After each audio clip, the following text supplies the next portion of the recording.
Shalom, saudara yang dikasihi Tuhan, senang bisa berjumpa lagi dalam renungan hari ini. Saya ingin membagikan firman Tuhan, tapi sebelumnya mari kita berdoa.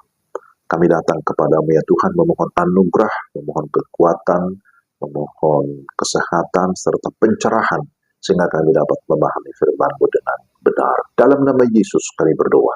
Amin. Saudara-saudara yang dikasihi Tuhan, pembacaan firman Tuhan dari Kejadian 22 ayat yang kedua.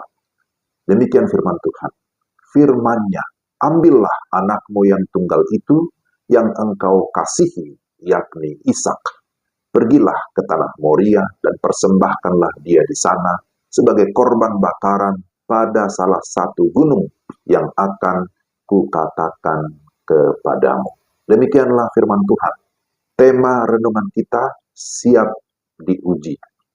Saudara-saudara yang dikasihi Tuhan, di dalam pembacaan sebelumnya, Kejadian 21, dikisahkan tentang kelahiran Ishak sebagai penggenapan janji Tuhan kepada Abraham.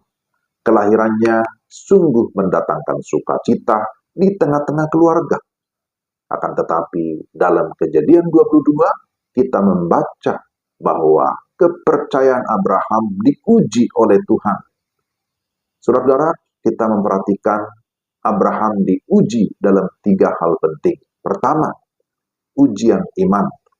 Mempersembahkan Ishak di atas mezbah adalah ujian terberat yang pernah dihadapi Abraham. Tetapi ia harus melaluinya dan akhirnya Tuhan memberikan dia kemenangan karena ia sungguh-sungguh mempercayai Tuhan. Dalam Ibrani 11 ayat 17, di sana diberikan konfirmasi bahwa Abraham mau mempersembahkan Ishak karena iman. Mempersembahkan Ishak adalah ujian iman yang jauh lebih sulit daripada ujian-ujian sebelumnya yang melibatkan Lot, keponakannya, dan juga Ismail, anak yang lahir dari hambanya Hagar. Itu pertama, ujian iman. Yang kedua, ujian pengharapan. Peristiwa ini juga merupakan ujian pengharapan, sebab rencana keselamatan Tuhan bagi dunia melibatkan Ishak. Karena firman Tuhan kepada Abraham, melalui keturunanmu lah semua bangsa akan diberkati. Jika Ishak meninggal pada masa mudanya, bagaimanakah bangsa Yahudi dapat dibentuk dan sang juru selamat dilahirkan?